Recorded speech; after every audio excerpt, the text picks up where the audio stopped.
Welcome to our channel where we bring you tales that resonate with the heart and soul. Today's story unfolds in a quiet suburban neighborhood, a story of assumptions, redemption, and the unexpected connections that bring people together. It begins with a single misunderstanding, a snap judgment that could have divided a community but instead led to a powerful lesson in empathy and personal growth. As you listen, reflect on the choices we make and the ripple effects they have on others. Let's dive into this heartfelt narrative of transformation and humanity. In a small, serene suburban neighborhood where the streets were lined with trees swaying gently in the autumn breeze, Mrs. Susan sat by her large bay window, sipping her usual afternoon tea from a delicate porcelain cup. The golden light of the late afternoon cast long, soft shadows across her garden, illuminating the marigolds and pansies she had lovingly planted. The cool air carried the faint scent of fallen leaves, mingling with the distant laughter of children playing. This neighborhood, with its predictable rhythm of life, children running through sprinklers in the summer, pumpkin displays on porches in the fall, and festive lights in winter, was Susan's sanctuary. It had always been her haven of peace and order, a place where the most unexpected event might be Miss Taylor's cat getting stuck in a tree. Susan rested the cup on its saucer, the gentle clink of sound she associated with calm.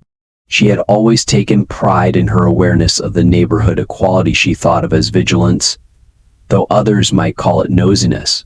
Today, her sharp eyes caught something out of place. Across the street, a boy of about 13 ambled along the sidewalk. His movements were unhurried, his demeanor relaxed as he occasionally stooped to pick up leaves or small objects from the ground. The breeze ruffled his hair as he paused under a large oak tree, tilting his head as if observing something invisible to others. Susan's eyes narrowed as she studied him. She didn't recognize the boy, and in her tightly knit community, that was unusual.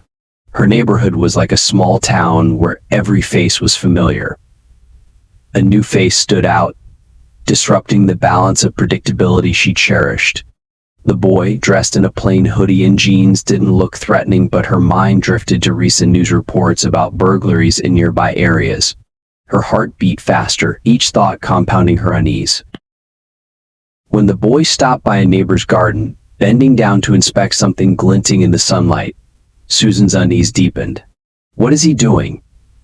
Is he taking something? She leaned forward slightly, her fingers gripping the armrest of her chair. Her heart began to race, fueled not only by concern for her community but by the quiet whispers of her own bias and fear. The boy's unfamiliarity and his actions, harmless as they seemed, unsettled her deeply. The peaceful order of Maple Lane suddenly felt fragile. Setting her tea aside, Susan picked up her phone, her hands trembling slightly. The cool surface of the phone seemed to steady her resolve. "Hello, this is Susan from Maple Lane," she said when the dispatcher answered. Her voice, though steady, carried an edge of urgency, the weight of her conviction underscoring every word. "There's a boy I've never seen before walking through our neighborhood. He looks suspicious." The dispatcher asked for a description, and Susan eagerly provided one, detailing his clothing, his slow pace, and her belief that he might be scouting the area. As she hung up, a heavy silence filled the room. She tried to shake off the unease, reassuring herself that she was only acting in the best interest of the community. Yet, as she gazed back out the window, the boy's relaxed posture and soft humming lingered in her mind, casting shadows of doubt over her decision. Minutes later, the soft hum of an approaching patrol car broke the silence of the quiet neighborhood. The car, gleaming under the dappled sunlight filtering through the overhanging trees, pulled up smoothly near the boy. Ethan, who had just bent down to examine an acorn nestled in the grass, straightened up. The small treasure rested in his palm, its smooth, glossy surface catching his curiosity. The officer stepped out of the vehicle with deliberate calm, his hand resting lightly on his belt, the slight creak of leather breaking the stillness. Ethan's head tilted slightly, his expression startled but not overtly fearful. His wide, bright eyes carried the innocent confusion of someone unaccustomed to such scrutiny. "Hey there, son," the officer began in a measured tone, his voice steady but cautious. "Can I ask what you're doing here?" Ethan blinked, his grip tightening slightly on the straps of his worn backpack. "I'm just walking home from school," he replied, his tone polite but tinged with a hint of nervousness. He glanced at the officer, then at the patrol car with its silent, watchful presence, and finally at the houses surrounding them. Through the curtain-drawn windows and slightly ajar doors, he noticed faint movements, neighbors peering out, their curiosity piqued. He could feel the weight of their collective gaze pressing down on him, an invisible but palpable burden. Though he didn't fully understand why he was being questioned, he maintained his composure, answering with a quiet steadiness. The officer's questions continued, probing for details about where Ethan lived, why he had chosen this particular route, and whether he had any identification. Each query came with the kind of detached authority that made Ethan feel small, as though his presence alone required justification. Ethan responded carefully, keeping his tone measured even as unease crept into his posture. His fingers fidgeted nervously with the zipper of his backpack, the rhythmic motion an attempt to calm himself. His responses, though clear, grew increasingly clipped as he struggled to conceal his discomfort. The sense of being an outsider in a space he had every right to occupy gnawed at him. But from her porch, Susan watched the scene unfold. A sense of vindication settled over her momentarily. She had acted, after all, to protect her neighborhood. Yet, as she observed the boy's bewildered expression and the nervous way he clutched his backpack, a pang of doubt began to creep into her mind. Ethan didn't look dangerous, if anything. He appeared more confused than threatening. The rational part of her mind whispered that perhaps she had been too quick to judge. But she pushed the thought aside, her sense of duty to her community reaffirming her actions. Caution, she reminded herself, was always better than regret. Just as Susan began to shift uncomfortably on the porch, questioning her earlier resolve, the soft rumble of an approaching car broke through her thoughts. A sleek silver sedan glided smoothly to a stop at the curb, its presence commanding attention. The door opened and out stepped a tall woman with an air of quiet authority. Her posture was upright, her steps purposeful as she strode toward the scene. Her tailored coat fluttered slightly in the autumn breeze, and her sharp, searching eyes immediately landed on the boy. "Ethan," she called, her voice ringing clear and filled with a mix of relief and urgency. At the sound of her voice, Ethan's head snapped around. His tense posture softened as his face broke into a wide, relieved smile. "Mom," he called back, the single word carrying a sense of comfort and safety. The woman walked briskly toward him, her heels clicking softly against the pavement, a sound that seemed to underscore her confidence. As she approached, she scanned the scene, her gaze briefly lingering on the officer before shifting to the houses around her. Her expression, while calm, hinted at an underlying tension. "What's going on here?" she asked, her voice steady but firm. Her tone carried a quiet authority, the kind that commanded attention without raising volume. Her eyes flicked between the officer, Ethan, and Susan, who was now frozen on her porch, her earlier confidence wavering. The officer cleared his throat, taking a step back as if to diffuse the sudden shift in energy. "We received a call about a suspicious individual in the neighborhood," he explained, his voice professional but slightly defensive. The woman's brow arched, her lips pressing into a firm line. "This individual," she said, gesturing toward Ethan, "is my son. He's walking home from school." She turned to Ethan, placing a gentle hand on his shoulder. "Are you okay?" she asked, her voice softening as she met his eyes. Ethan nodded, though his grip on his backpack straps remained tight. The tension in his body seemed to dissipate slightly under her reassuring touch. The woman then turned her attention to Susan. Her composed demeanor remained, but her gaze sharpened, unwavering as it locked on the older woman. "Was it you who called the police?" she asked, her voice devoid of accusation but brimming with expectation. Susan hesitated, her cheeks flushing with embarrassment. Her mind raced for a way to justify her actions, but no words came to her defense. I didn't recognize him, she stammered after a pause. I thought he might be up to something. The woman's lips tightened briefly, then she nodded slowly, her posture shifting slightly. I understand wanting to protect your neighborhood, she said, her tone measured but firm. But assumptions like this can be harmful. You judge my son without knowing anything about him. Do you realize how this could have escalated? Susan felt a wave of shame wash over her, the weight of the woman's words pressing heavily on her chest. The tone wasn't angry, but it carried the weight of profound disappointment. Susan opened her mouth, fumbling for a response, but no words came. Her hands fidgeted nervously at her sides as she grappled with the enormity of her mistake, her earlier conviction now feeling hollow. I'm so sorry, Susan finally managed, her voice barely above a whisper. I didn't mean to cause any harm. The woman's expression softened slightly, a glimmer of understanding breaking through her composed exterior. We all make mistakes, Mrs. Susan, she said gently. What's important is that we learn from them. The officer, sensing the situation had resolved itself, stepped back toward his vehicle. Have a good day, he said simply, tipping his hat before getting into the car. As the patrol car pulled away, the tension lingering in the air seemed to dissipate slightly, replaced by a heavy silence. Ethan and his mother turned to walk away, her arm draped protectively over his shoulders. Susan watched them go, a lump forming in her throat. She remained on the porch long after they had disappeared from view, the weight of her actions settling over her like a thick fog. The neighborhood, once her haven of peace, now felt charged with discomfort, her sense of belonging momentarily fractured by her own misjudgment. That night, Susan couldn't sleep. She lay in bed, staring at the ceiling as the events of the day played on an endless loop in her mind.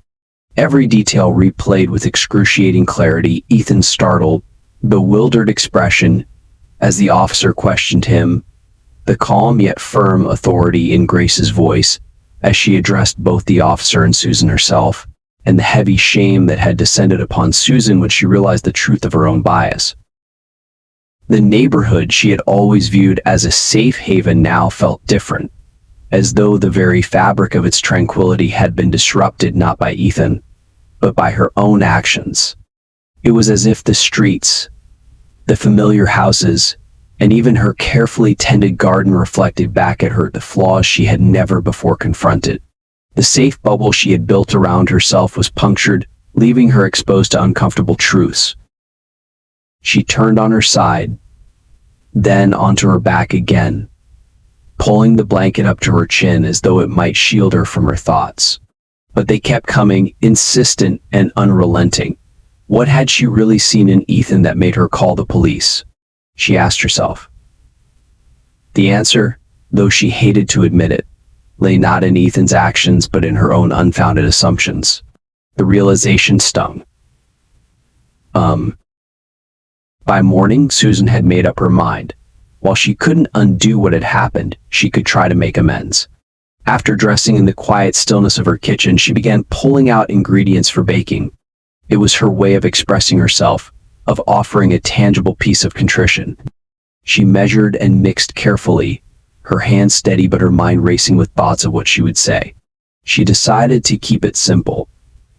Alongside the cookies, she would include a handwritten note, pouring out her regret and gratitude for the grace Grace had shown her, a grace Susan was beginning to understand she had not deserved. Hours later, as the warm scent of freshly baked cookies filled her kitchen, Susan sat down at the small oak table by the window. She took out her best stationery, the cream-colored paper lined with subtle floral designs, and began to write.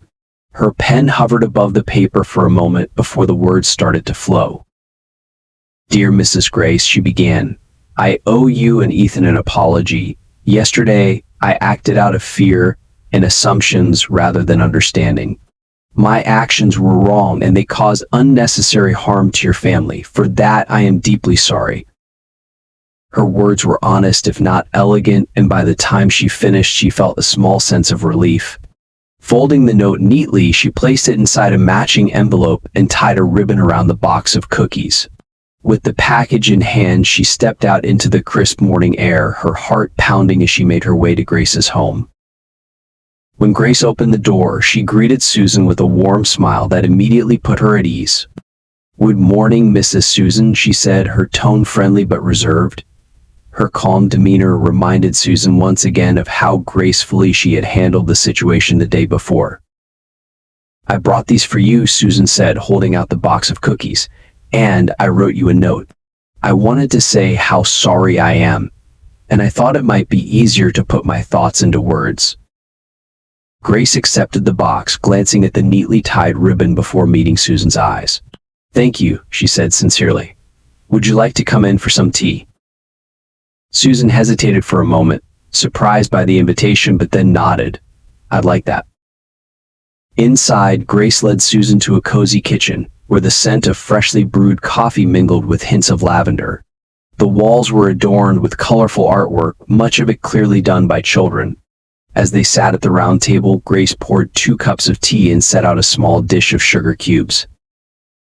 For the first few moments, the conversation was polite, almost hesitant. But as the tea warmed Susan's hands and heart, Grace began to share stories of her experiences as a teacher.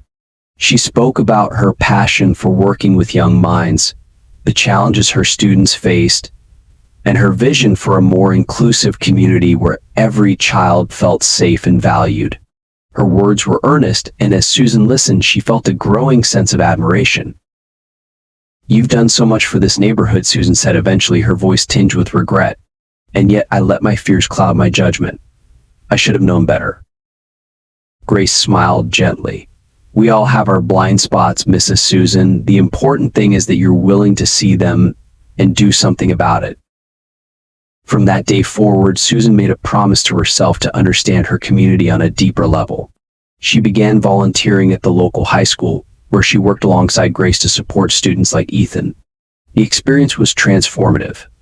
Susan, who had once viewed her neighborhood through a lens of her own assumptions, now saw it as a rich tapestry of diverse stories and experiences.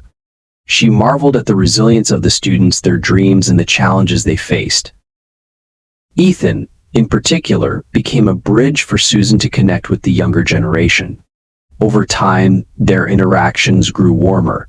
One day, as they worked together on a community garden project, Ethan looked up from planting marigold seeds and said, "You know, Mrs. Susan, my mom said you've been helping a lot at school. That's cool." His words, simple as they were, filled Susan with a quiet pride.